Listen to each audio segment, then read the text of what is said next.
Сега ще видим. Добре. Със сигурност избирам залеза преди концерт. Тази комбинация на залязващо слънце, нетърпението да излезеш на сцена, да се срещнеш с публиката, това е комбинация, която е абсолютно незаменима. Въпреки че утрото дава една такава надежда за предстоящия ден, няма нищо по-готино от ден, който приключва, щастлив си и въпреки това нещо ти предстои, когато той е сцена и среща с публика. Велико усещане.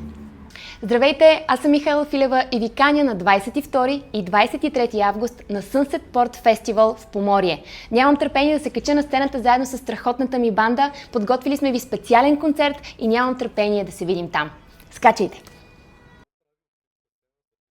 Да изпълняваш музика на открита сцена е едно от най-големите забавления, които един артист може да изпита. На първо място, защото пред теб има открито пространство, публика, въздух, небе, а когато и е близо до морето, съвсем вече преживяването става много специално. За мен лично морето носи усещане за покой, за мир. Винаги когато съм на брега и така гледам в безкрайния хоризонт, точно там, където морето и небето се сливат, дава ми едно такова чувство за каквото да е станало в този ден. Всичко е било за добро под някаква форма, някакси притихва шума и увеличава чувството за мечтаене. Фестивали като Sunset Port Festival са изключително важни. На първо място, защото публиката може да се преживее музиката по съвсем различен начин, когато е на открито.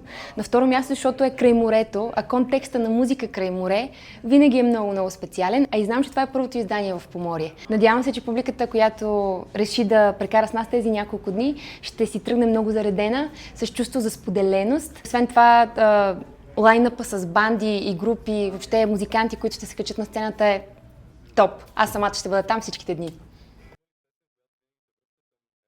Имам една моя песен, която свързва много с лято и това е Латино Сеньорита. Защото е написана така по зале слънце, ходейки по един плаж.